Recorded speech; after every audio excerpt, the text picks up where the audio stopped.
You remember Din Ben Phu? No. The same thing happened in Algeria, in Africa. They didn't have anything but a rifle. The French had all these highly mechanized instruments of warfare, but they put some guerrilla action on.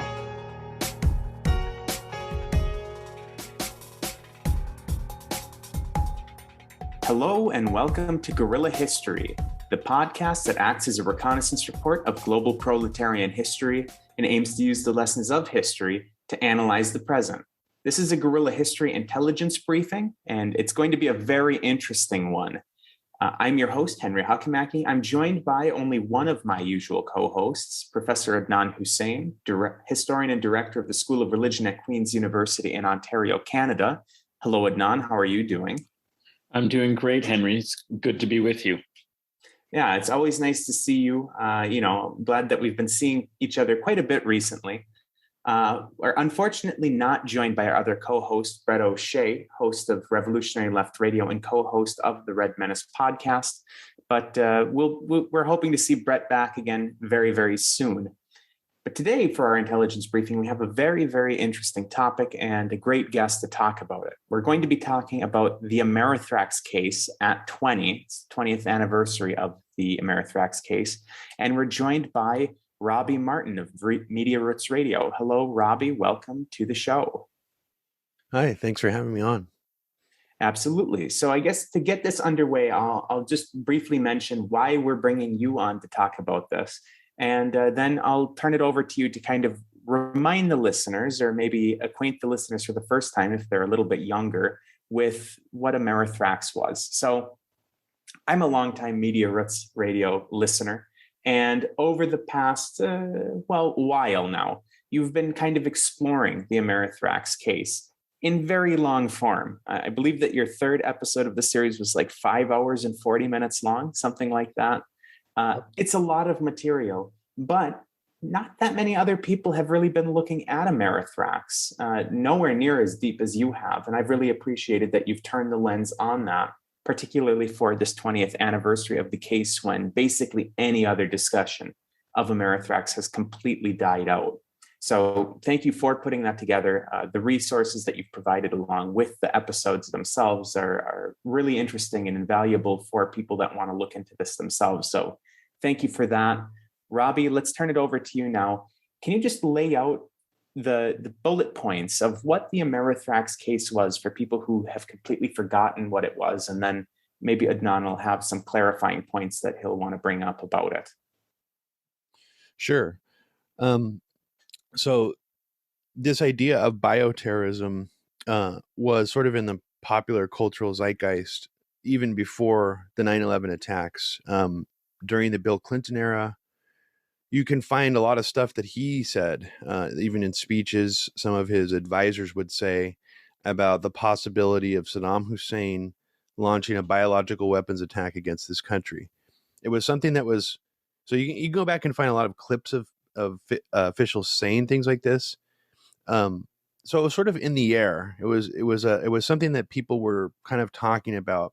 There was even actually a CBS show, and the title escapes me now what the show is called, but there was a CBS show in production that actually had an episode about an anthrax attack that was due to air sometime in early October, incidentally, and it was scrapped because of a real attack, which I'll explain now what that was.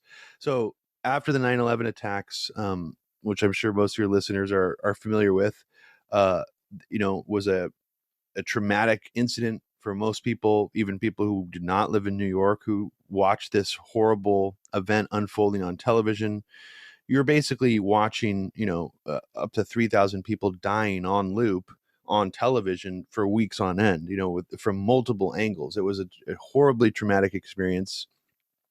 And right after this happened, a lot of officials in the United States government and pundits, specifically sort of the neoconservative class of pundits, started hyping up that they believed this was just one of a series of attacks that was coming down the pike. And specifically, people like Richard Pearl in the Bush administration and other neoconservatives like Robert Kagan and Bill Kristol, they would basically say that the next attack they believed is going to be biological or chemical. A lot of them would lean more towards the biological. And when I say this, I mean this like within a week of 9/11 happening.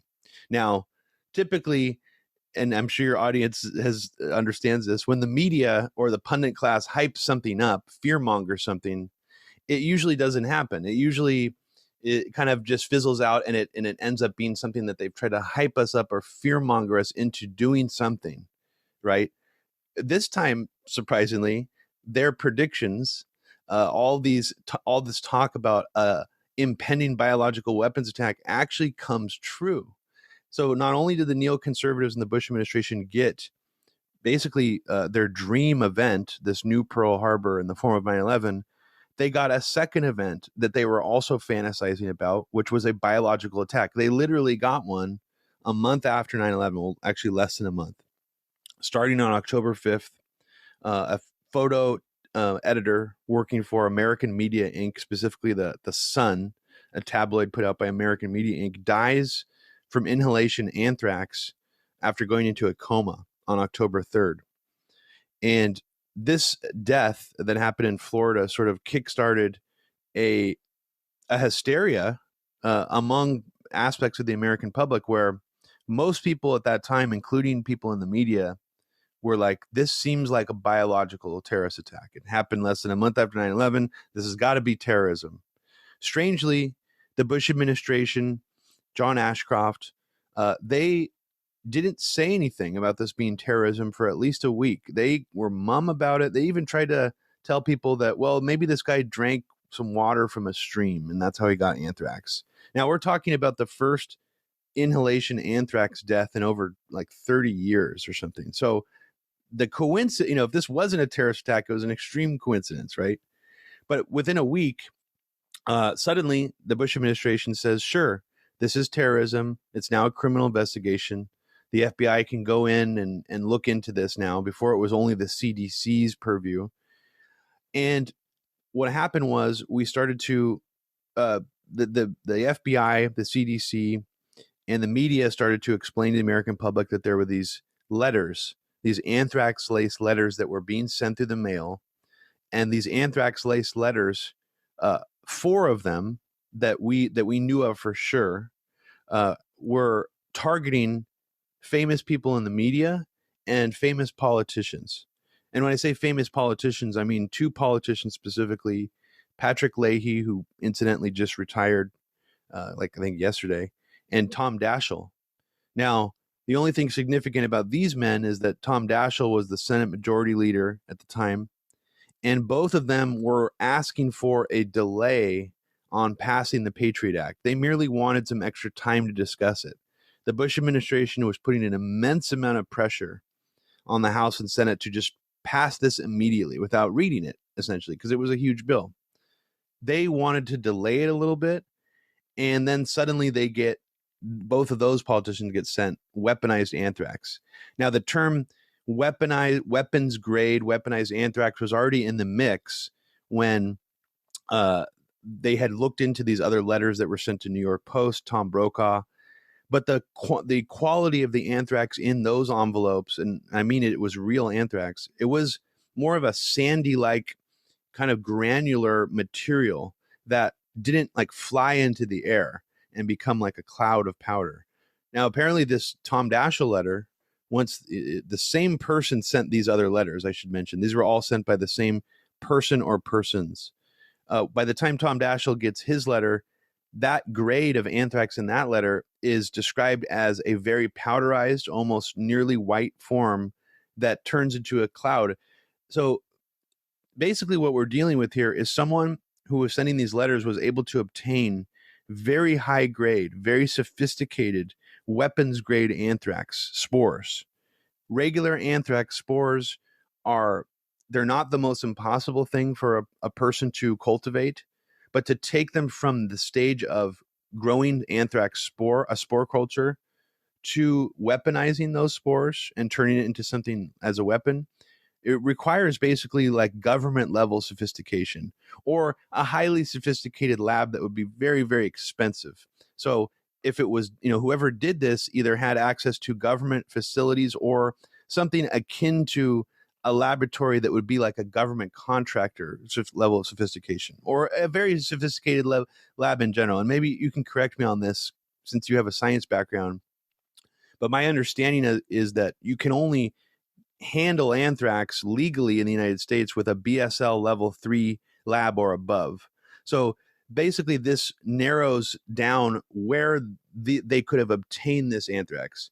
And also it narrows down who manufactured this anthrax. They didn't recognize the manufacturing grade of it. When I say they, I mean the investigators. They just recognized the strain. And the reason that they immediately identified this as being an American-born attack was this vague understanding that the Ames strain, which is what the strain of the anthrax was in these envelopes, was a strain of anthrax that was discovered in the wild, but was essentially taken in by the U.S. government, and because it was found to be much more potent than other strains in the wild. So they specifically, it's almost like, weed growers, they find like a really high THC strain, and then they like want to make that one like the one they sell rather than like the mids or whatever. So it's kind of like Ames is like the top shelf anthrax grade. And they so basically really early on, the FBI knew and understood that this was a domestic attack. They even developed what they call, like a killer profile, a suspect profile, describing this potential suspect as a lone nut scientist. And so that was in the mix very early on. But what's very strange is you had this parallel track going in the media. Oh, sorry. I should also mention that 5 people ended up dying from this weaponized anthrax. 5 seemingly random people that were sort of described as sort of collateral damage. They got cross-contaminated letters, or they died from cross-contamination. But when I say that the FBI and other people were, openly saying this was a domestic attack done by possibly a lone nut, that was one narrative that was in the background, and it was sort of being talked about in the media a little bit. But then you had this sort of overriding narrative where the Bush administration and people outside the Bush administration who were allied with them were continuing to hype up this idea that Saddam Hussein somehow manufactured this anthrax. And it sort of linked back to this idea that the neocons were trying to say originally right after 9/11, which is that Saddam Hussein might have been behind 9/11. This was sort of a new evolution in that theory where it was like, if Saddam Hussein was involved in 9/11 or not, we don't know for sure, but we do know that he's probably involved in the anthrax and that he might have given it to Al-Qaeda. So here's what we believe is a 3-way connection, between bin Laden, Saddam Hussein, and these Al-Qaeda terrorists somehow making anthrax. And there was already, leading up to the anthrax attacks, which happened on October 5th, there was already this strange narrative going around the media that the 9/11 hijackers were planning to do an anthrax attack next. And this was because one of the hijackers was trying to rent a crop duster. He even tried to get a loan for a modified crop duster. He wanted to get a $600,000 loan from the USDA, which they refused, to get a modified crop duster to basically fill the plane with like as much chemical or biological material as he possibly could. So I don't know if I did a great job giving you the preamble there of everything, but basically the other track that was going at the same time that's important to understand was that there was this propaganda track that people in the Bush administration and outside of it were trying to push, where they wanted the public to believe that Saddam Hussein had done this attack, even though the evidence was already very evident that it did not come from a foreign actor, that it came from a domestic source. It was the Ames strain. That enough showed, the investigators that it was probably domestic. And trying to think of what else I'm missing here. I guess the main point is that this propaganda, this hysteria, because you think 9/11, it only happened in New York City, even though 3,000 people died from this horrific attack, it was a one-off. What anthrax did was it made people believe that this was going to be a way of life, that terrorism was now a way of life. It's not just, the terrorists flying planes into buildings in New York. It's now that anyone going to their mailbox could potentially die from a biological weapon. And that made it, I think, much more scary. It made Americans feel, it really, I think, flipped that paradigm into that post 9/11 era in a psychological sense. And the Bush administration clearly understood all these things, even though Bush never came out and said, I think Saddam Hussein, is behind the anthrax attacks. He never had to say that. He didn't, because they kind of put it out there in insinuations and hints, and they knew exactly what they were doing, I believe, because by the time they pitched the Iraq war to the UN, Colin Powell, they choose Colin Powell because he's the bipartisan, most trustworthy guy, that your Democrat aunt would trust, right? But they put him out there, and what is his speech mostly about? It's, I would say, 75% about anthrax. He holds up a prop vial of anthrax even, and he even makes a comparison to the anthrax envelopes. He says Saddam Hussein has this quantity of anthrax, and imagine if this quantity of anthrax was put through our mail. So he's not saying Saddam Hussein did the anthrax attacks, but he's insinuating it as hard as he possibly could. And I think that's the key to how they really pitched the Iraq war. And one other thing I wanted to mention is that this idea that the Bush administration lied about WMDs, I think really overshadows and does a disservice to what they actually did, which is that they used the term WMD as a metonym, as code for anthrax. And they did from day one. That's how they used it. The idea that they were talking about a catch-all thing that meant chemical weapons and nukes, that came later on. It was all about anthrax at the beginning. And you could this timeline is very easy to go back and look at that. But the first time Bush says it, he was talking about anthrax. And I believe that they knew that if they said Saddam had anthrax, it would be too easy to be debunked. The reason they said Saddam has WMDs, and the reason they planted the idea that WMD meant anthrax, is it gives them a little bit of distance to have leeway to basically say whatever the fuck they wanted to. And that's what they did. But they did it more cleverly, I think, than people give them credit for. They knew what not to say. So I guess that's my spiel on that. Sure, it was a very comprehensive overview of it. I'm just going to make a quick science point before I turn it over to Adnan. So you mentioned the Ames strain. For listeners who are interested, that was because it was discovered in Ames, Iowa. Very much a homegrown American anthrax strain, and as you mentioned, was in several labs in the United States, including at USAMRIID, which I'm sure will come up later in the conversation.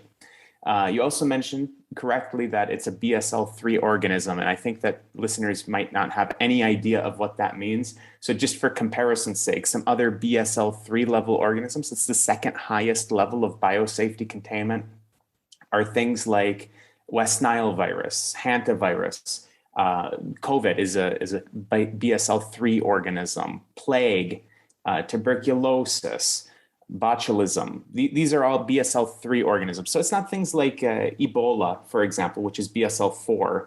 That's the highest level of biosafety containment. But it's just one rung below that. Still very, very heavily controlled pathogen. Adnan, let me turn this over to you now for how we want to advance with the conversation. I'm sure that there were some things that came up that you want to follow up on. Oh, yes. Well, thank you so much, Robbie. That was a really great overview and I think it came to, I think what the main consequence and point was, which I want to follow up on, but it might be useful at some point also to go back and look at some of the details of what happened and transpired and, investigate, what was happening and unfolding during the investigation. But it seems like the main point you're getting at here is that these neocons, and I think it's very important that you focused on them and their kind of perception of politics, because they seem to be very interested in demonstration effects, in shock and awe. Even, Rumsfeld sort of talked about it. In some ways, this was sort of shock and awe on the American people. I mean, not that they necessarily were responsible for it, but that the way they tried to exploit circumstances of emergency and fear is to turn it into a demonstration effect where maybe they wouldn't have to allege specifically or dot the I's and cross the T's on the links of, who was responsible, but they could say, look at how terrible and frightening that was, and just imagine if Saddam Hussein has what he could do. They didn't say that he did necessarily do it, but it was really a demonstration effect. And these neocons also seem to have this idea, it seems, that you create historical conditions and circumstances that achieve the political outcome you want. It's not like just history happens, but they had this very kind of radical, you must create these conditions and then it will have consequences, like in the Middle East. If we topple one dictator, it'll lead to all the other dictators recognizing, oh, you better follow US dictates and so on. So I'm wondering if you wanted to elaborate a little bit more on this kind of neocon approach to the situation, because you made, I think, a wonderful point that they were really promoting that there is a new reality, but they wanted to create that new reality, that Americans live in constant fear of terrorism, and that it wasn't just an event that happened in New York and DC on that day, but it was this new reality that Americans had to get used to, this idea and understanding of looking at the world in a new way. Yeah, I mean, the neoconservative role in just this specifically could, you could almost write a whole book on it, because it's so important, I think, what they did. And I think that game that they played of not directly saying it is sort of the key to understanding how they did it. Because, like you said, they want to create the conditions to make history. Well, how do you create the conditions to make people believe something in a strong way? And I honestly believe that just sort of bludgeoning someone into their head, so and so did this, Saddam did this, it's actually less effective than getting someone to come to that conclusion or make them believe they're coming to that conclusion on their own.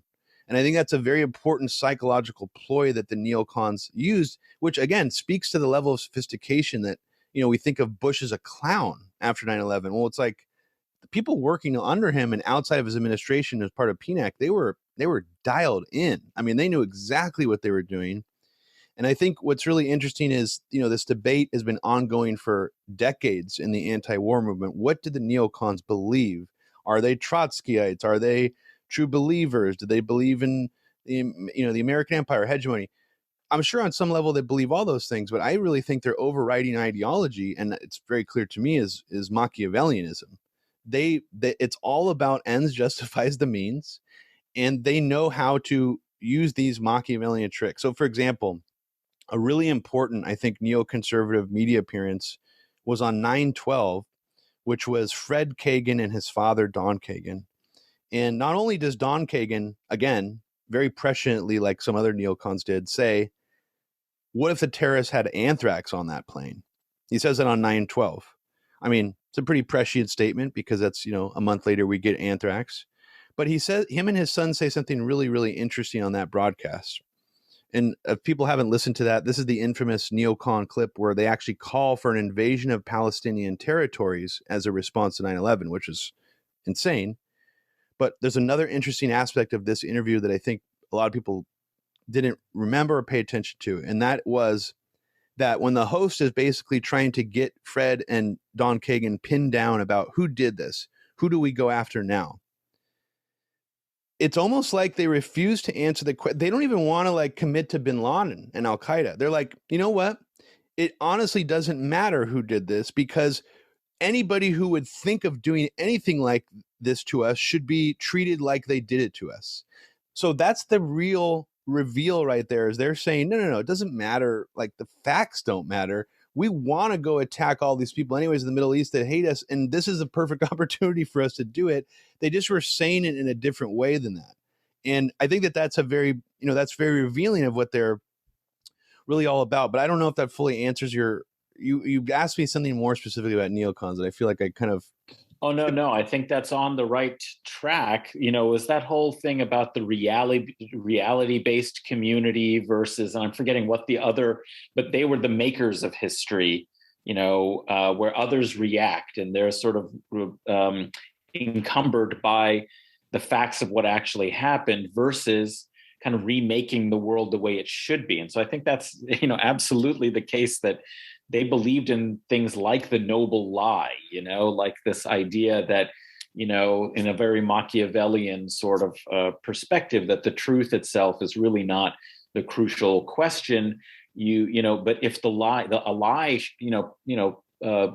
you can make a lie, promote a lie, if it serves an appropriate purpose, like the underlying purpose is more important than the actual truth. So that's why you're right that they resisted really the kind of investigatory approach to any of these, like even, trying to associate the Taliban with Al-Qaeda, so there was slippage between the people who actually were responsible for organizing, financing, and arranging and recruiting the people who committed, these acts of terror, and the larger governing group in a territory that they may have been based in. They wanted, they wanted not to pursue this as a kind of hunt for bin Laden, but an idea that you had to end states because these states were fostering and promoting dangerous ideologies.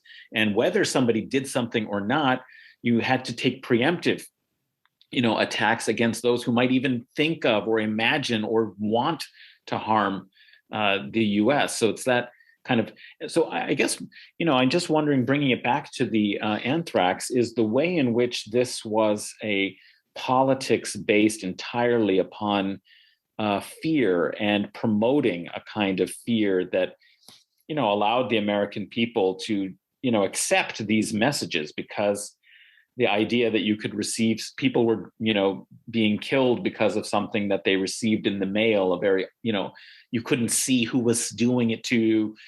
You're just sort of passively targeted.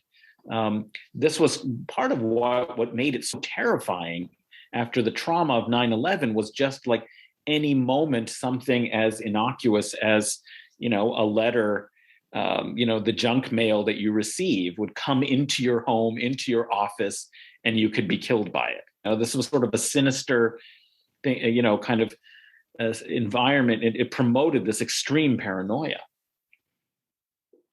For sure. I mean, I think it's, I still, have a tinge of concern. I have to admit, even sometimes when I still get on a plane, I have like echoes of 9/11. It's like that made people, I think, feel uncomfortable about getting on an airplane in general. This was so much worse because, yeah, like you said, it made people feel uncomfortable getting their own mail. And you even had, I don't know how many Americans, I would say somewhere in the hundreds of thousands actually, already rushing to put themselves on Cipro after, well, actually, even before the first attack. This is what's so interesting, is there was so much media hysteria about this, even before it happened, that people were already on Cipro. Regular, like people, not even government officials, were already taking Cipro before the first anthrax victim died. And you actually had such a rush on Cipro that there were dwindling supplies. And I want to say it's Rumsfeld or one of the top Bush officials who specifically, whose old company made money off of Cipro. I'm not 100% sure. There's other effective treatments for anthrax infection or prophylactic against anthrax. Cipro specifically is actually has a lot of really bad side effects. One of them is like permanent tendinitis, which other antibiotics that deal with anthrax do not cause. So, just the heavy-handed push for Cipro alone has sort of an agenda behind it, but apart from the fear mongering you're talking about. But yeah, I mean, it was meant to make us paralyzed with fear. And I think that when they had us by the balls like that is really when, the Iraq war becomes unstoppable. And I think that it's just people became so passive that the Bush administration knew they had pretty much a clear lane to go forward and do that. And they knew they never had to find any WMDs. So this whole public debate about like, well, if the Bush administration's so smart, why didn't they implant WMDs in Iraq so that they could say they found it? It's like, they didn't fucking care. They didn't care. Do you really think they cared to prove that argument? They knew the argument was like a fake, vague talking point anyways, and it was initially code for anthrax anyways. So that was what was important. Paul Wolfowitz actually admits in an interview years after he gets out of the Bush administration that all that other crap meant nothing. It was all about anthrax, and he makes that very clear. And guess what? Paul Wolfowitz is actually the guy who hired James Woolsey, the former CIA director, to prove that Saddam Hussein was behind the anthrax attacks. Well, it didn't really seem like he did much legwork to investigate that. It seemed like James Woolsey actually spent most of his time going on TV and just saying that Saddam did it. So, that's what the Bush administration chose to do. Paul Wolfowitz never came out and said Saddam did it, but he hired an ex-CIA director to go all over TV and say Saddam Hussein did it. I've got a couple quick points that I'm going to make, and then I've got a pretty big question that I think will take us some time, between going back and forth on this point. But first, I want to talk about, you mentioned Cipro and this rush on Cipro. And it's something that I've mentioned in one of our previous episodes, but I'm going to get on my hobby horse again because this is one of the things that I've been an activist and an advocate for the longest, and that's compulsory licensing. People who listen to, I don't even remember what episode it was in the past, but one of our episodes in the past, I talked about it. So in 2001, as you mentioned, after the anthrax attacks, everybody and their mom was trying to get Cipro. The United States did not have a strategic stockpile of Cipro at the time, at least not a significant one. There was a little bit in reserve, but not really that much. Now, who had the patents for Cipro in the United States? Bayer, the German pharmaceutical company. And of course, when everybody's rushing to try to buy it up and there's no strategic stockpile left because it's already been exhausted, the price starts going through the roof. And everybody still needs it. The government wants to reestablish a strategic stockpile, and Bayer is set to make tons and tons of money. So that's when the US government actually threatened to do something good for once, which is compulsory licensing. And just to remind listeners what compulsory licensing is, and I highly recommend you look it up, it's a process by which a country can basically break a company's patent rights if they feel that that company is not negotiating prices in a fair manner, particularly in the times of a public health crisis, for example. So company A has patent rights for drug X in this country. We need drug X. They jack the prices way up. So we say, okay, you're not negotiating fairly. We're going to break the patent. And therefore, a generic company or a generic manufacturer can start producing a generic equivalent of this drug in this country at an extremely low price. That's been done in several other countries before. The US threatened Bayer that they would do a compulsory license on Cipro in the United States if they didn't renegotiate their prices, because Bayer was trying to play hardball. I mean, they were set to make an absolute ton of money on this. And of course, as soon as the United States said, well, you're not negotiating very fairly, let's look at this compulsory licensing process, immediately Bayer said, okay, we'll negotiate way down. You can have it at a third of the price. Doesn't matter. You can have it at whatever price you want. Which just goes to show that, when the government decides to actually do something beneficial, that might actually do something good. It's just that the government decides most of the time to not do things that are beneficial. But listeners, advocate for compulsory licensing on all kinds of things. This is something that I do all the time. Anyway, off of that hobby horse, back to what you were talking about, this kind of psychological trauma on people. I have a little bit of personal experience with this, which is I was 6 when the anthrax letters were going out. And I remember following the news as much as, a 6-year-old can. My parents were telling me about it. I'd look in the newspaper. And I remember every time that the mail came in, I always was looking for, like white powder tucked in the corners of the letter. And I was, for years, literally like a decade, every time that we had an unmarked letter come in the mailbox, like no return address, I was very, very uneasy about opening it. Wow. For a decade. Wow. I'm talking about a 6-year-old kid for a decade. Every time, and my dad operates a home business, so we have a lot of letters coming into the mail. And a lot of people do not put their return addresses on them. So every time I would pick up the mail, or at least once a week, I'd have an unmarked letter that I have this feeling in my stomach, like, what is this in there? Why is there an unmarked letter in our mailbox? And of course, it was because somebody was, ordering pictures from my dad.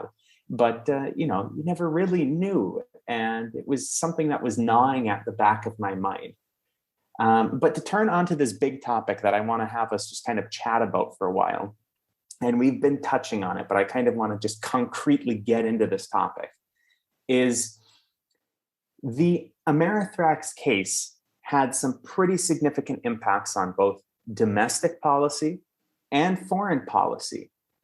And the Amerithrax case was on everybody's consciousness for a few years, and it had this huge impact. But then, just a couple of years afterwards, it was never in the news again. Everybody had basically forgotten about the case. So there's really two questions here, and we can go back and forth to talk about this, which is, how did this case impact domestic and foreign policy? We've been talking about that a little bit already, but I think we can get a little bit more, deep into that. And then why has this case been so completely forgotten about by, as I mentioned before we hit record, about 2008? This was basically out of the national consciousness once again after one of the suspects committed suicide. We'll mention the suspects a little bit later. The second part of your question is going to be challenging to answer, but I will try. The first part, you're asking what impact did this have on domestic and foreign policy? I think I'll start with the domestic. So, a lot of people who have looked into this who don't accept what you could call the official story that, Bruce Ivins was the lone person behind this, have long believed that whoever did this, part of their motive was either to punish people who were delaying the Patriot Act or to try to scare them into passing the Patriot Act. Now, that's an interesting theoretical motive because it does appear to be the case. And I say that because the Patriot Act, which is one of the most consequential pieces of post 9/11 legislation, the Justice Department, John Ashcroft, and Dick Cheney from the White House were basically badgering any of the leaders in the Congress and Senate to just pass this without reading it. Like literally, they wanted it passed immediately. It was a giant bill that would have taken most people probably at least a whole day of reading, if not more, to really digest it and understand it.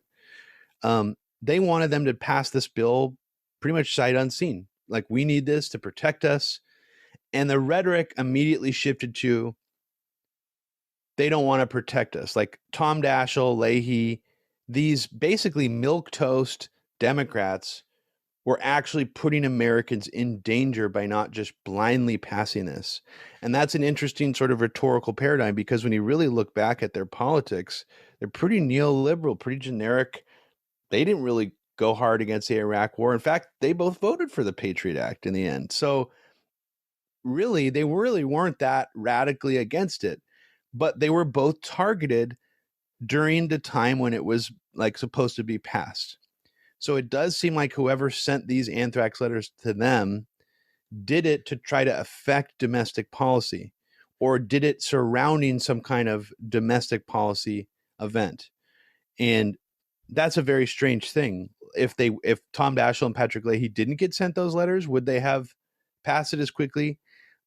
I would say probably. I mean, I don't know if it had that much of an effect, but I think whoever sent it to them wanted to try and shift domestic policy. They wanted to try to increase the odds of the Patriot Act going through smoothly. Whether they achieved that or not, I don't know. But in terms of other domestic things it affected, let me think carefully here. I mean, for a while, it was normal to get mail in your mailbox that would have like a plastic bag around it saying this mail has been blasted with radiation, which is sort of a weird, I don't know if that's a domestic policy shift, but that's sort of a weird thing to, Americans would go to their mailbox and be like, oh, it's not anthrax, but they blasted my mail with radiation because they thought anthrax might be in it. So that was happening for a while. In terms of other domestic policy shifts, I'm actually, I feel like I'm at a loss. I know there's other things. So if there's something else you were thinking of, you wanted to remind me of, I'd be happy to comment on it.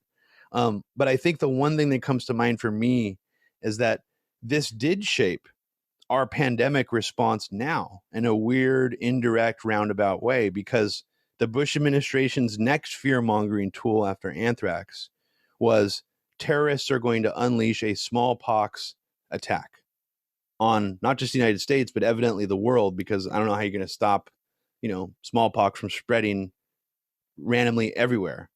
So they were basically saying, get prepared. The next attack is going to be smallpox. And in fact, the Bush administration was asking for $500 million to produce 300 million smallpox vaccines for every American and to make it mandatory. So we have actually a pathway that goes all the way from anthrax to COVID-19 now, and the way that the government is handling it. It's a little different, but all the steps are there. And you could sort of look back on this and be like, wow, that's really crazy that we dodged that bullet, that we could have been given mandatory vaccines against a completely imaginary attack following anthrax, simply because of the Bush administration's ability to just keep amping up the fear, just amp it up until it's like, okay, I'll take the smallpox vaccine. It's like, that's basically where they wanted us to go. And to me, that's really disturbing because, the smallpox vaccine, luckily, a lot of scientists got together and said, look, this is super unnecessary. There will be a percentage of instant deaths automatically from doing this. We already have enough documentation to show that the smallpox vaccine, the one that we have, as safe as it is, it still will kill a certain percentage of the population. And if it's not for a real thing happening, let's not do this. And somehow the Bush administration actually backed down eventually at that. Now, that's something I think is, you talk about the anthrax attacks being memory hold. How did we forget about that? I would say the smallpox, pandemic bioterror fears, it's like a memory hole within a memory hole within a memory hole. No one remembers this, but that was the direction they wanted to take us in. And luckily we didn't go there. But so I don't know if that answers your question, but that's what kind of came to mind for me. No, of course, the two main things that come to mind for me in terms of the impacts of this are the Patriot Act and the invasion of Iraq. These were the two major, both domestic and foreign policy, let's be frank, disasters of recent memory. And this had a pretty substantial impact on both of those going through. Iraq war would have happened anyway. The Patriot Act would have happened anyway. It's not like this completely changed history by saying, if it wasn't for these anthrax attacks, we wouldn't have invaded Iraq. If it wasn't for the anthrax attacks, we wouldn't have the Patriot Act.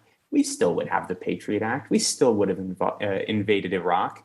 But this did quite a bit in terms of getting popular sentiment in favor of these two things, the Patriot Act and the invasion of Iraq. And it did have an impact on some of these more, squishy, moderate voices that were kind of hedging their bets on what to do a little bit. Consent, I think, is another way to word. I don't know if you would agree with that phrase, but I think it really helped manufacture consent for the Iraq War.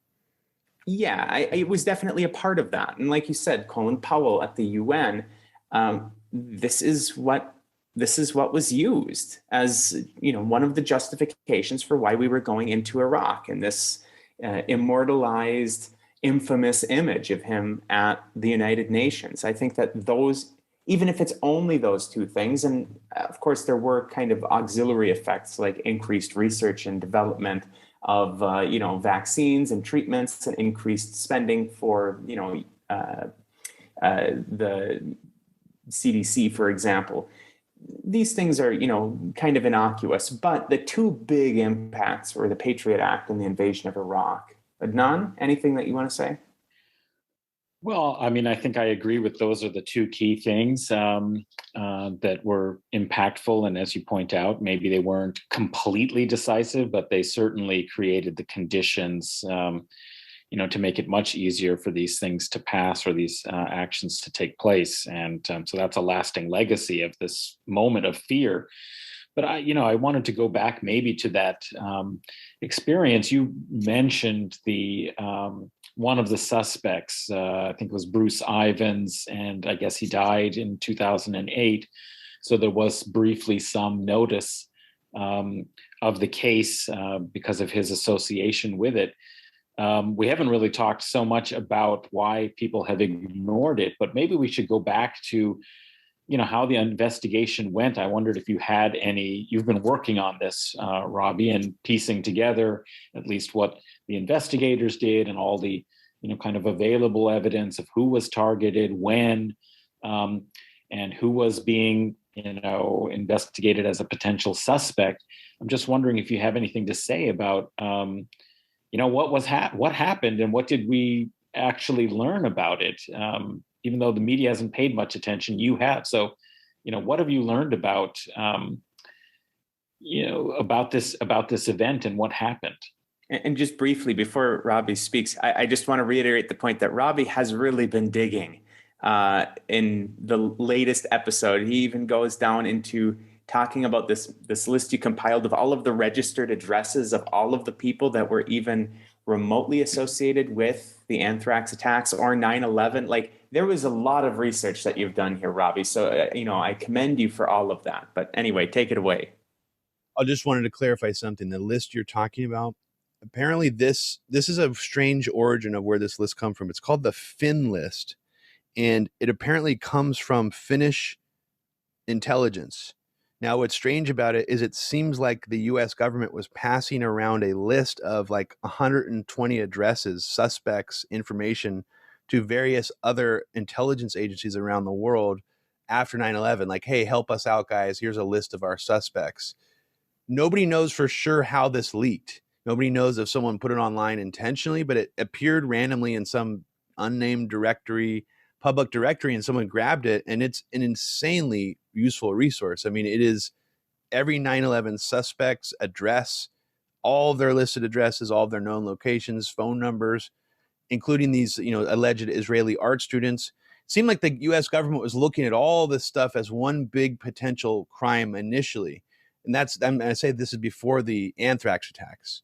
What I've done is combine all those addresses with all the anthrax suspects and players and locations and put all that together to see what kind of leads that yields. And it's yielded some interesting, connections that I didn't really consider before. But now I feel like I've almost forgotten your question. You were asking about the investigation itself and what I think, what did we learn from the investigation? Well, I'll just say up front, I don't think as in terms of the public, we haven't learned anything more in terms of like what actually happened. I'm not talking about the suspects or Ivans or anything. In terms of what actually happened, than we knew like 2 months after the attacks happened. But by that, what I mean is what the FBI already said and concluded as early as January 2002. That's pretty much the same. Like, we haven't really learned anything, honestly, that much more useful beyond that. And I know that sounds strange considering how much longer the investigation went on and how it's literally the most expensive, most manpower of any FBI investigation in history. Now, here's what's interesting. Initially, the FBI was looking at the anthrax attacks as a much wider attack involving the coordination of multiple people. And this can be confirmed in several early anthrax books written by people who had inside access, who were talking to FBI agents in the investigation. Now, the reason they thought this is because it wasn't just these 4 weaponized anthrax letters that were discovered, that were sent from Trenton, New Jersey. It was also 4 letters that were sent from St. Petersburg, Florida, that did not have real anthrax in them, but were sent seemingly in coordination with the real killer. And by in coordination, I mean to the same targets and within days of each other. So whoever sent these St. Petersburg letters was either psychic. They knew they had some kind of psychic link with another person doing this, and they came up with the exact same idea almost at the exact same time. Incredible parallel thinking. Or it's not a coincidence, and they were actually working together and they were coordinating some kind of hoax and real anthrax letter attack. Both of them generate fear, the real and the fake, but you just double the fear, because it's like, it doesn't matter, ultimately it doesn't matter. And really, the anthrax in those letters didn't kill the people the letters were addressed to. Like I was saying before, the people who ended up dying, seemingly all random collateral damage, people who got cross-contamination from the letters going through the mail system. So the FBI initially was looking at this as a conspiracy involving multiple people in multiple states. Now, later on, much later on, when they're trying to jam a square peg into a circle hole, wherever you say, Bruce Ivins becomes their number one suspect. And they even have difficulty explaining how Bruce Ivins was able to go to Trenton, New Jersey 2 times to send mail. They struggle to even explain that missing time, because that's a 7-hour round trip from where Bruce Ivins was to this mailbox it was allegedly sent from. So having said that's already difficult for the FBI to formulate that this happened.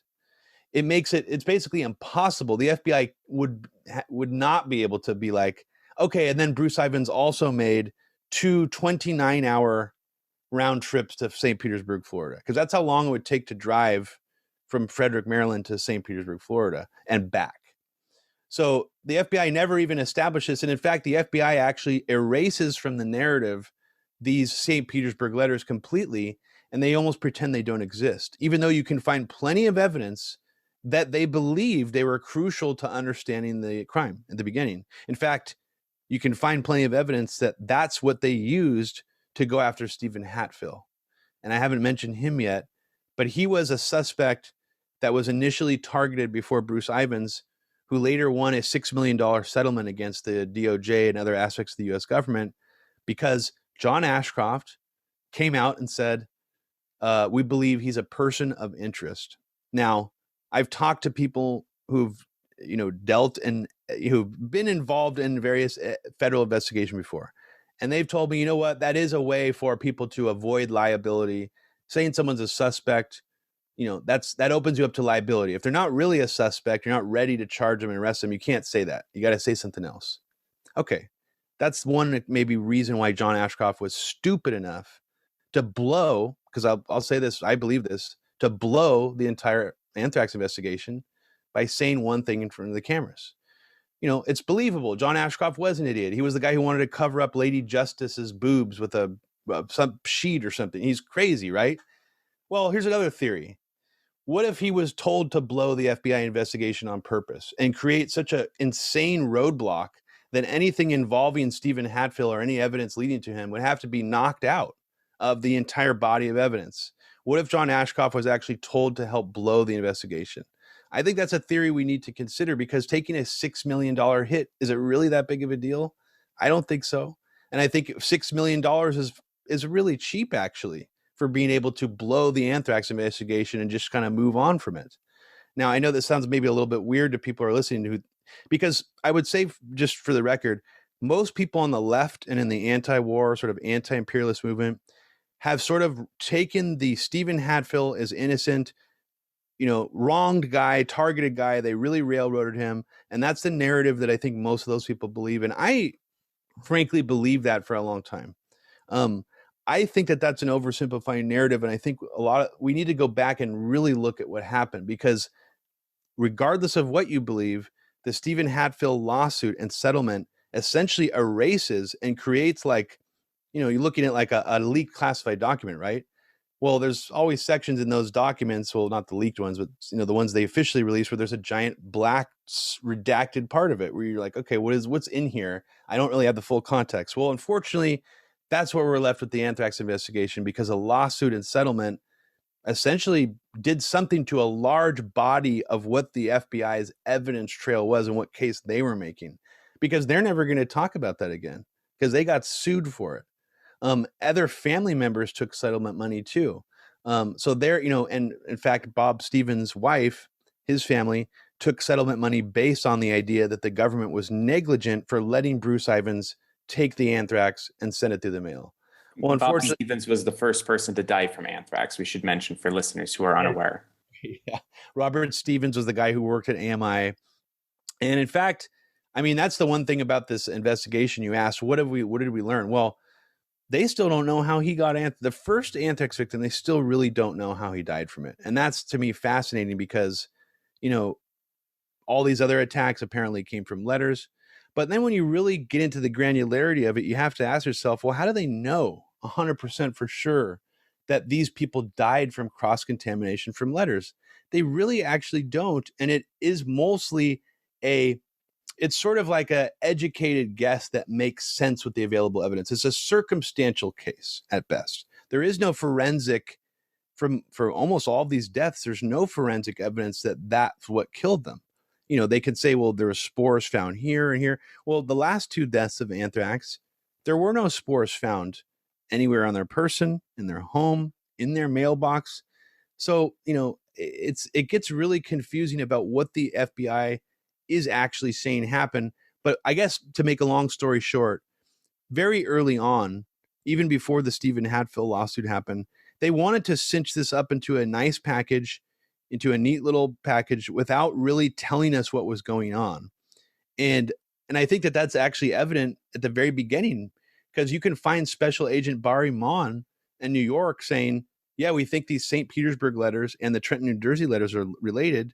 And then within a week, you have Robert Mueller coming out and saying, here's the only 4 letters. Can you help us identify the handwriting?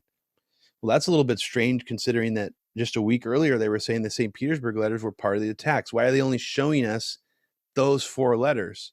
So they're already very quickly, for some reason, wanting to hide or bury that part of the evidence trail, even though they follow up on it and search Stephen Hatfield's property, apparently based on these St. Petersburg letters. So they were using them as a lead, but they wanted to hide them from the public, which I find kind of fascinating. And unfortunately, we've only seen one of those hoax St. Petersburg letters envelopes, only one of them, even though there were 4 of them. We haven't seen any of the letters inside the envelopes. We've only seen one of the envelopes.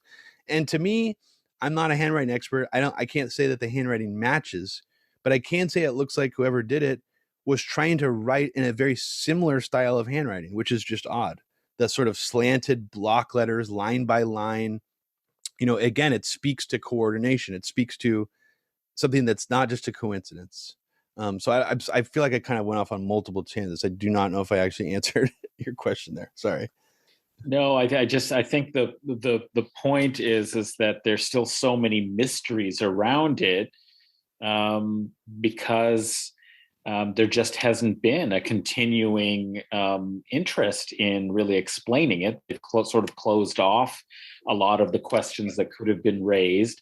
It seems like it served its purpose in the moment of being exploited, in the moment of fear, panic, and paranoia politically for the Patriot Act and for the Iraq War, and that subsequently nobody has really been that interested to continue to pursue.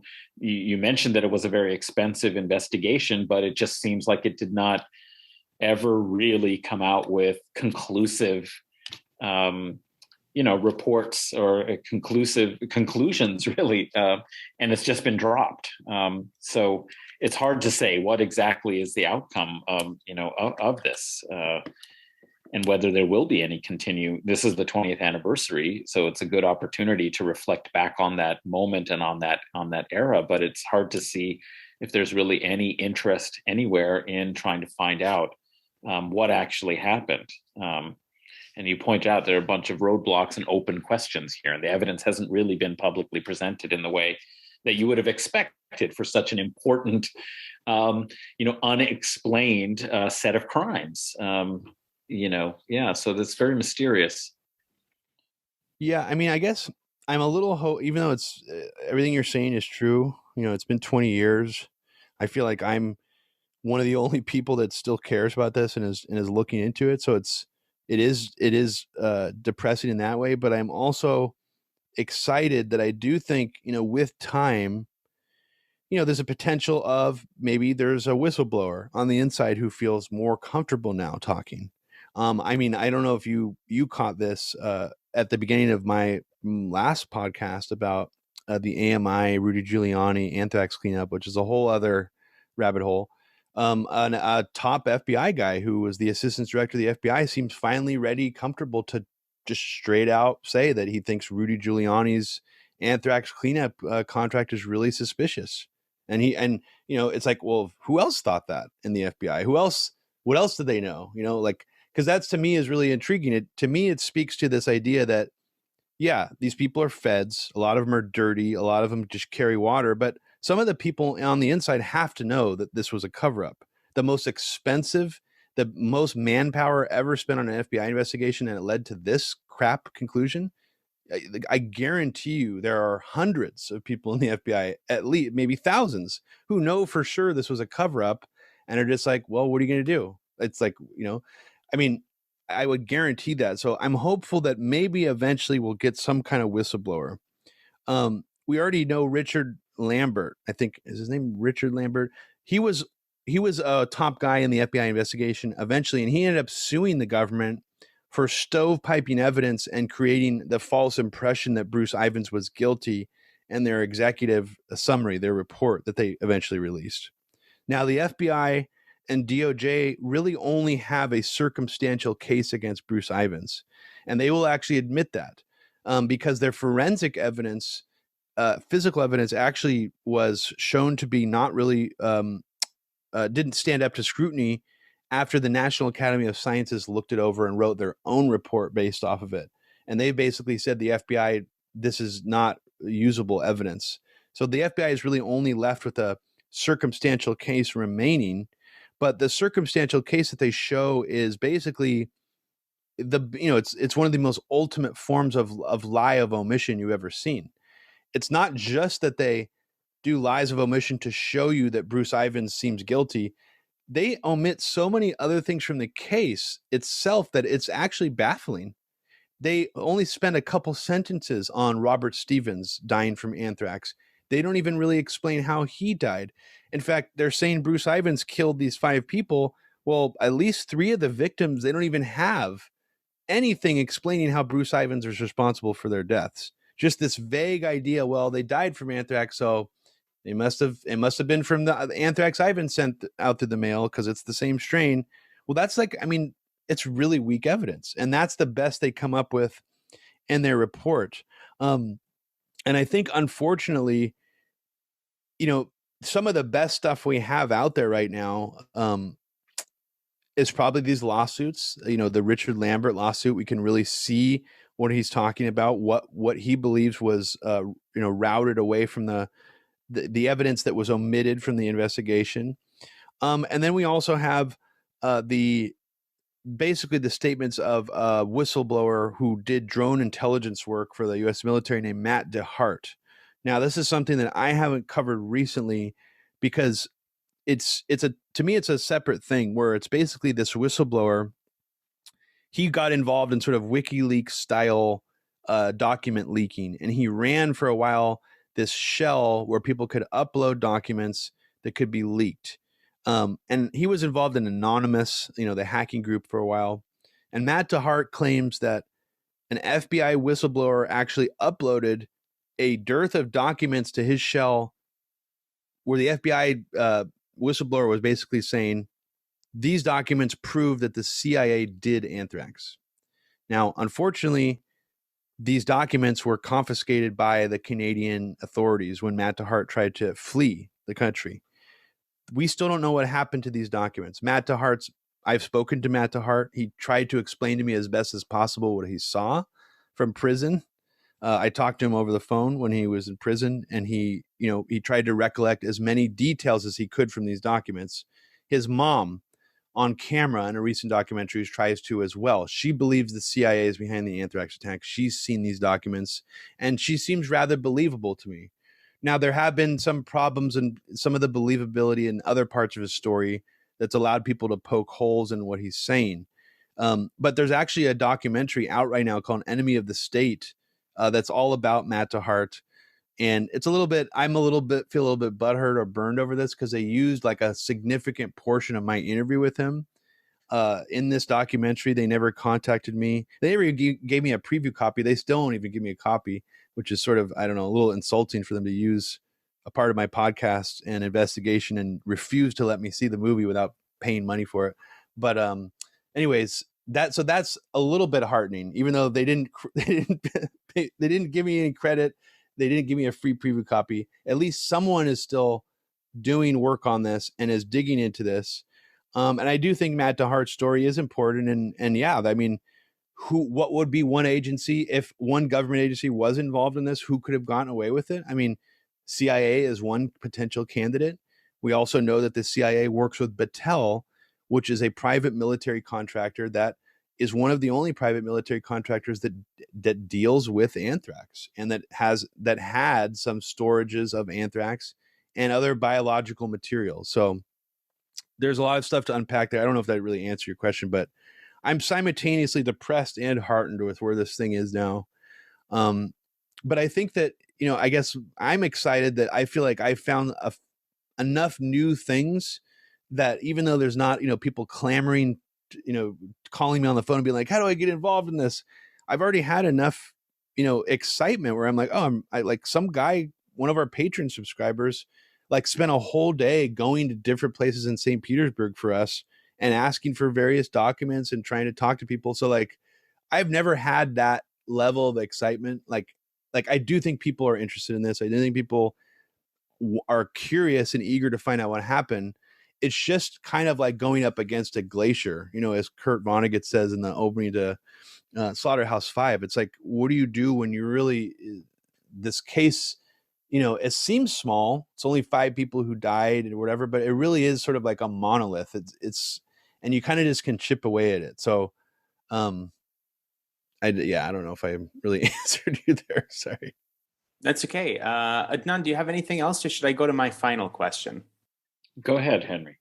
Okay, so just before I ask the question, I just want to mention people may have heard of Stephen Hatfield relatively recently in the news. So as Robbie pointed out, he was the original person of interest in this case and won this big settlement. But recently, he's also been in the news because during the tail end of the Trump administration, he was one of the key people in the Trump administration's COVID response. And he was one of the big talking heads for hydroxychloroquine as a potential treatment for COVID, which listeners, if you're listening, hydroxychloroquine is absolutely not a treatment for COVID. It has no positive effects based on many, many meta-analyses. And in fact, most of the meta-analyses have shown that it actually has detrimental effects to people that have COVID. But, it never stopped the Trump administration from saying hydroxychloroquine, this is the way to go.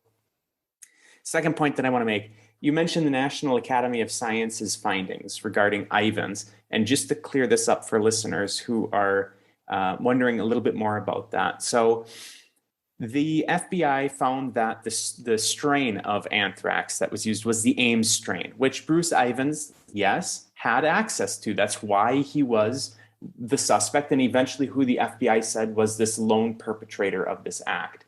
But the FBI also said that they had genetic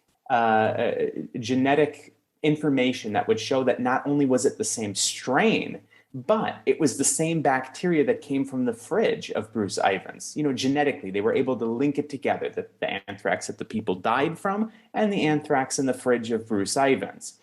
The National Academy of Sciences finding, this is several years after the fact, they found that the FBI actually had more or less been fabricating that second point. Like, yes, it was the Ames strain. Yes, that is the strain that Bruce Ivans had access to, but that genetic information that they were saying was the smoking gun, it was the anthrax in his fridge, actually was not strong, nearly strong enough to say that that was that anthrax from that fridge. It could have been, it was the same strain, but the genetic information that they had was not nearly strong enough to actually fingerprint that anthrax from the individuals and say, this is exactly what fridge this anthrax came from. But by that point, as we've kind of been alluding to, the media had basically lost all interest in this case. And so once the case was wrapped up, more or less, Ivans committed suicide in 2008. The media forgot about it. And so when the National Academy of Sciences put out this finding, which I think was in 2010, am I right on that, Robbie? Something like that. 2012 or 10. It was somewhere around there, yeah. Something like that. By that point, the media had completely forgotten about it. So even though you'd think that this would be big news, like, oh, the FBI is trumping up their information, saying that it's much more concrete than it actually is. And now we actually have a scientific analysis showing that it was not nearly as strong as it was. At the invitation of the FBI told the National Academy of Sciences to look at it, and they said, no, it's not. That seems like it would be big news, but it really wasn't. I mean, it was reported on a little bit, but not nearly as much as you would think that this, potentially big scandal at the FBI would be. But My last question. Go ahead. Okay, I think that's partly because the FBI, even though they did have a piece of supposed physical forensic evidence that they said linked Ivins to the crime, they really leaned into the circumstantial case about him being a stalker that stalked this sorority. Just sort of, I do think that was, that's important when you're trying to. It's just like when they, a black teenager dies in a police shooting, and what kind of picture do they usually put up on, on the news? It's usually a picture of him looking kind of a little scary, or like not like, usually not smiling, or is wearing like a backwards hat, or, so it's like the media is really good. And I think the FBI knew that really leaning to the story that Ivins was a creep. He might have been a stalker. In fact, he might have even chosen the mailbox based on his obsession with the sorority, was what they really leaned into. They were counting on, and I think the fact that they even just ran with their conclusions before the NAS was even finished says a lot. It's like they didn't even care. They hired the NAS to do that, and then they're like, fuck it, let's just run with this because we're fine with just pushing this. It's already dead. This is our conclusion. And I think that that's where they went with it. And it's fascinating, actually. There's so many weird circumstantial things that they try to tie Ivins to the crime with that I haven't even unpacked yet. And one of those specifically is something that I'm personally I'm a little slow when it comes to puzzles and I don't even know the freaking word. What are the zodiac ciphers?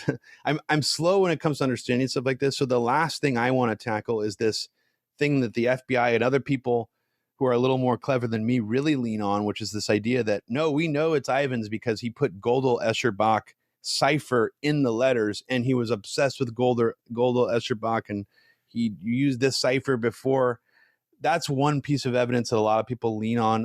It doesn't seem convincing to me, but at the same time, I don't fully understand how they've deduced this. But this is this is actually in the FBI's report as well. And just in general, that he was mentally unstable, that he wanted to be violent towards his coworkers. That's a lot of what they pump into this report. But I have to say, it's clearly cherry picked.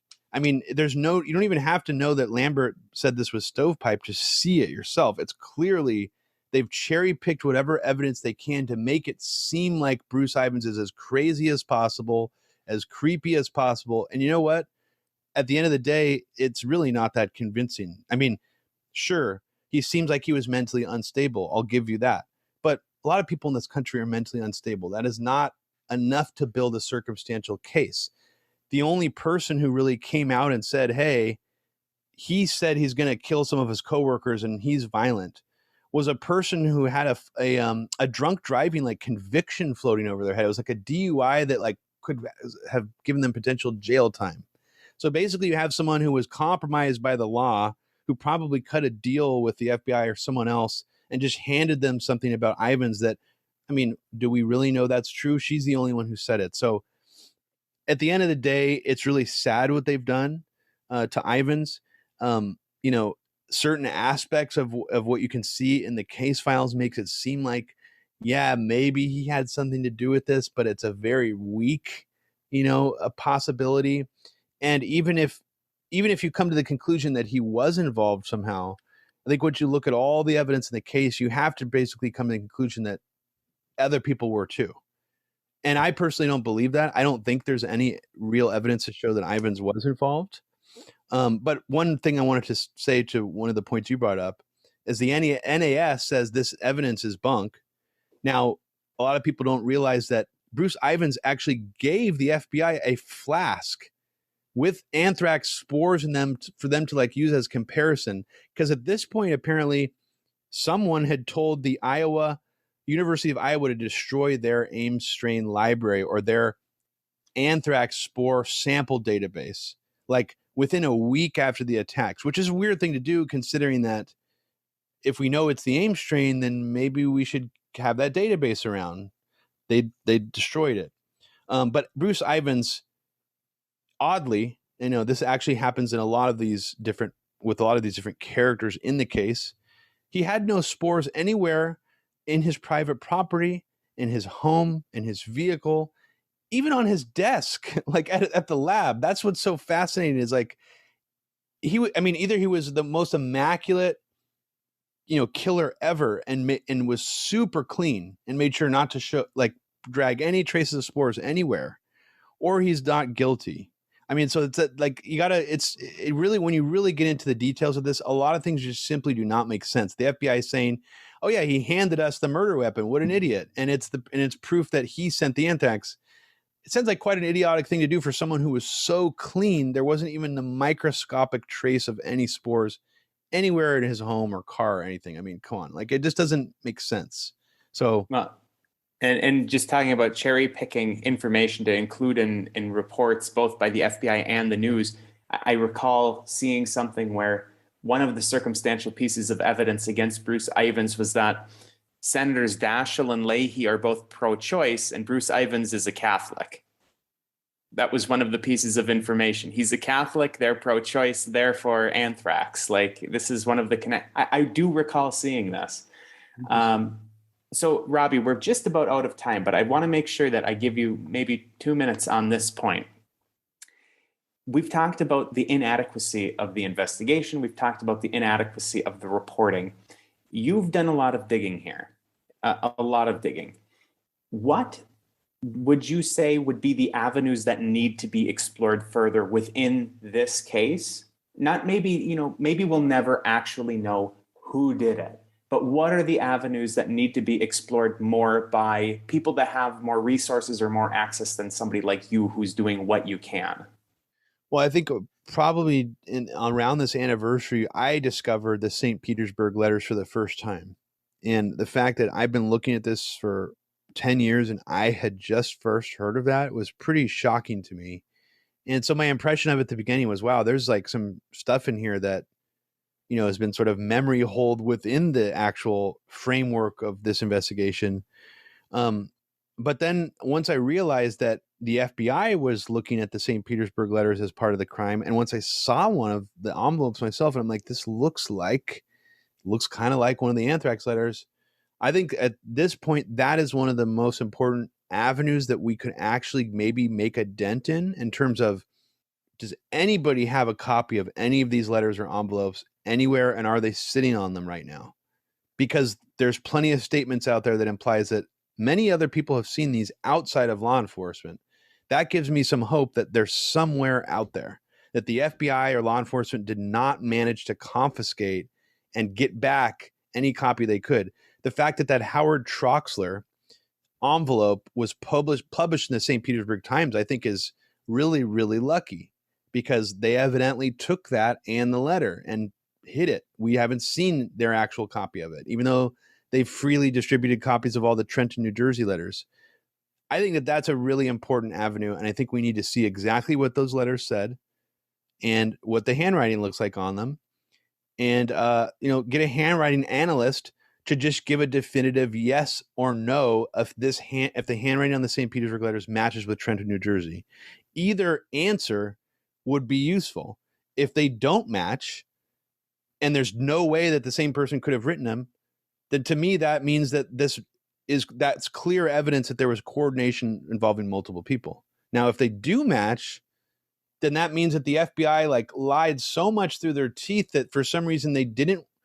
That's a little bit more of a mysterious thing if they do match, because it's like, well, then they've really been covering that up. I think there could be interesting leads yielded from that.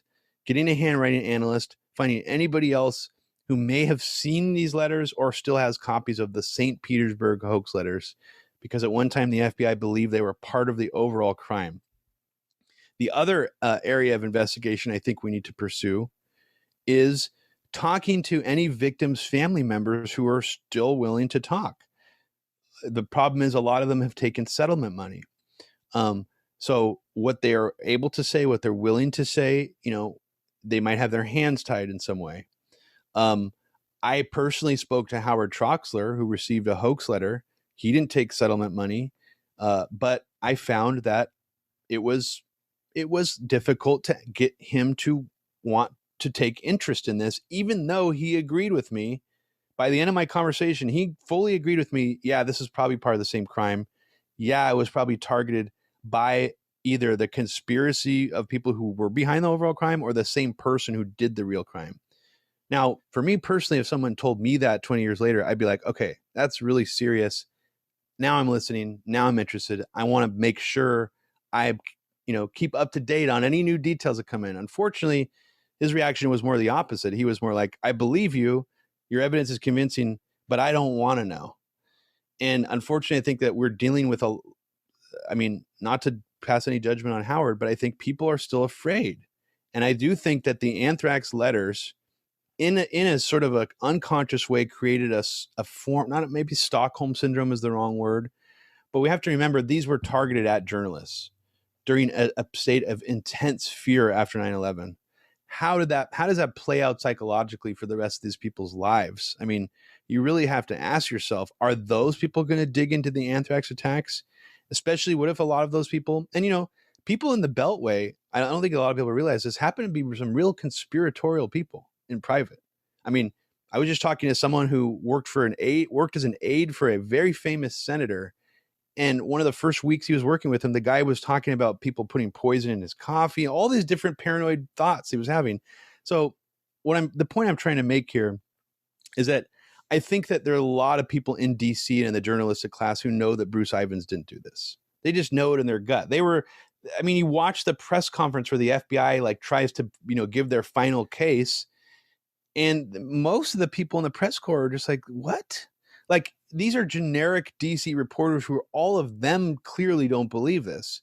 So what did they do with those feelings? What did they do with those thoughts? Well, I think they're just somewhere buried inside, and maybe on some unconscious level, a lot of people are afraid to dig into this because maybe intuitively they understand that whoever did this had access to powerful, high-level government facilities, and they've been protected, and they're still out there if they haven't died already from natural causes. Those are scary things to contemplate, that somehow our entire system protected a bioweapon, a biological terrorist or terrorists for some reason.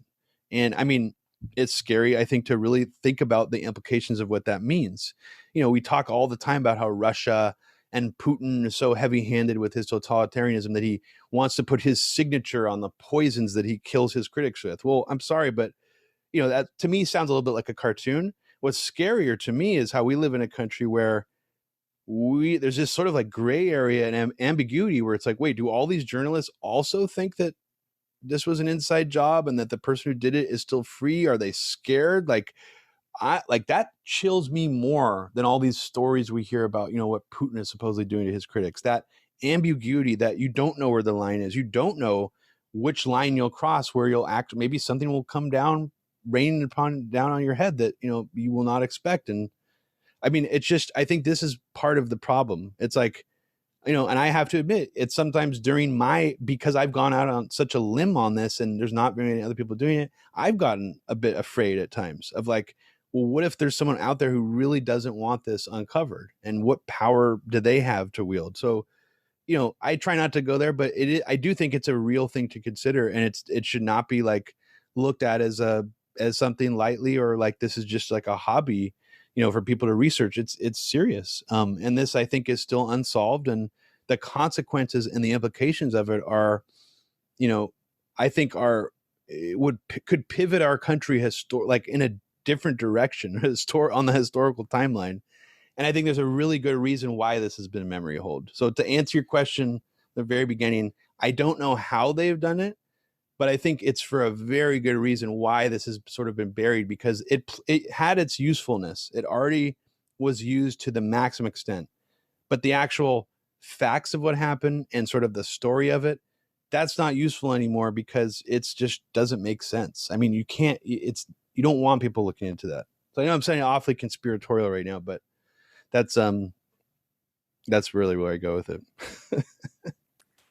Listeners, our guest was Robbie Martin from Media Roots Radio. Robbie, can you tell the listeners how they can find you and Media Roots Radio? Yeah, we're on all the podcast platforms for the most part.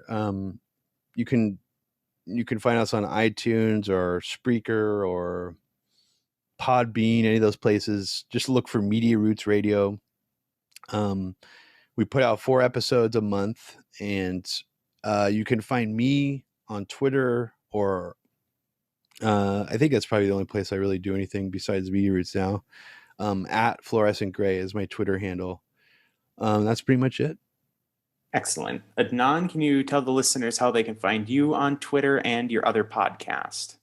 Sure, you can follow me on Twitter at Adnan A. Husain, Husain. And if you're interested in Middle East, Islamic world, Muslim diasporic culture, I also host a podcast called The Majlis, Majlis. It's on all the platforms and so on. And I just would like to again thank Robbie for all the work that he's doing of historical investigation. It's not easy to dig up when the evidence isn't being really readily available. But it sounds like more and more there are opportunities to find out what happened. But regardless of how that all gets resolved, it's clearly the historical impact and significance of this whole episode was very relevant to two major shifts in American history domestically with the Patriot Act and, the fear and panic that attended the argument made for the Iraq War. And I especially like that through line about how when we were talking about WMDs, very palpable and present in everyone's imagination was the direct connection with anthrax, that's what it was about. So regardless of what will come in terms of answers eventually, it's been 20 years, we can look back and say that this was a very significant episode for the reasons that you've been explaining. So thanks so much, Robbie. Oh, thank you guys so much for having me on. I really appreciate it. Absolutely. Listeners, you can find me at Huck1995, HUCK1995. You can find Guerrilla History on Twitter at Guerrilla_pod. That's GUERRILLA_pod. And you can support the show by joining us on Patreon at patreon.com/Guerrilla History. Again, that's GUERRILLA history. Until next time, listeners, solidarity.